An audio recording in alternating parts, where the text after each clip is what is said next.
Robbaz here, and welcome back to Cooking with the Cock. Today we're having a double episoder.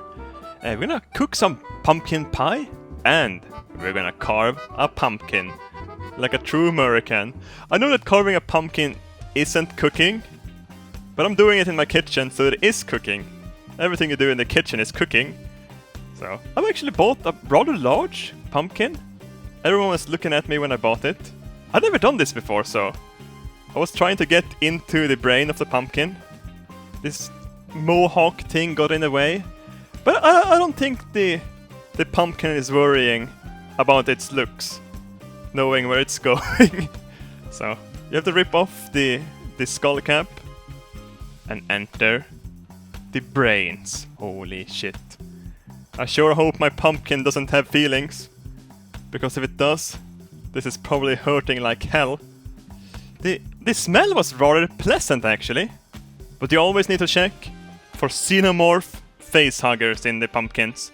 You don't know what those filthy things are hiding. So just use a spoon, remove all the brain membrane. It's a little bit stringy and shit, but you can get it out.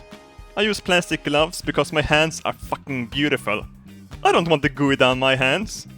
Look at that. And when you're done, all the brains are removed. Just print out your most beautiful picture. You need to think a little bit like a plastic surgeon, you know. You want the pumpkin to look good. Look at that! Look at that shit! It already looks better! You want to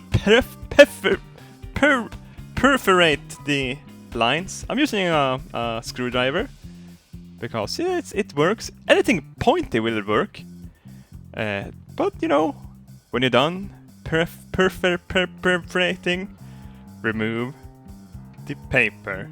Look at that. I guess this is what they do when they kind of do this with real plastic surgery. You know, draw where they want to cut. They're using a high-speed rotary tool with a diamond tip. It's kind of nice. There are different sizes for different details, of course. I actually believe this is a bit more hard than real plastic surgery, because if you fuck up, you can't fix it. You can't erase the lines you've been putting down. The eyes were a bit hard to perforate out, so I just drew them straight onto the pumpkin. You can do that if you want to as well. You can draw everything. You're free to do whatever the heck you want. Just make sure it's deep enough. You want to go really into the flesh. You want the juices to spray everywhere. So, go deep. When you're done, you can just sit back and bask in the glory of the Savior. Look at that shit. Look at Gabekin staring straight into your soul. It turned out rather well, actually. I was surprised over how nice it looked. It turned into this more red color. So, yeah, I was pretty pleased. I actually decided to try again. I wanted to do a curval. It looks so good. Look at that shit. It lighted up even better. I did inverted instead. Man, look at that shit. That's crazy. I didn't film anything more on this though, so very well. Like and favorite this shit. Click here for the pumpkin pie. Pumpkin pie.